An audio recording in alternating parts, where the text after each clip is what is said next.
સ્વાગત છે આપનું જનરલ ન્યૂઝમાં। 5 મિલકત સંબંધી ગુનાઓનો ભેદ ઉકેલી કાયદેસરની કાર્યવાહી કરતી વડોદરા શહેરની પાણીગેટ પોલીસ।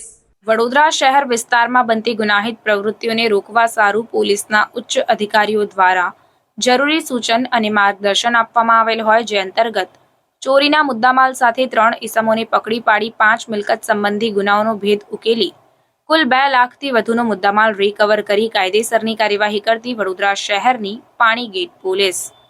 આ કામગીરી દરમિયાન સાગર હસમુખભાઈ ગાંધી, સંજય વિજયભાઈ તડવી અને રાકેશ ઉર્ફે રાકો સોમાભાઈ વાઘેલા આ તમામ આરોપીઓની ધરપકડ કરીને તેઓની વિરુદ્ધમાં કાયદેસરની કાર્યવાહી હાથ ધરાઈ છે।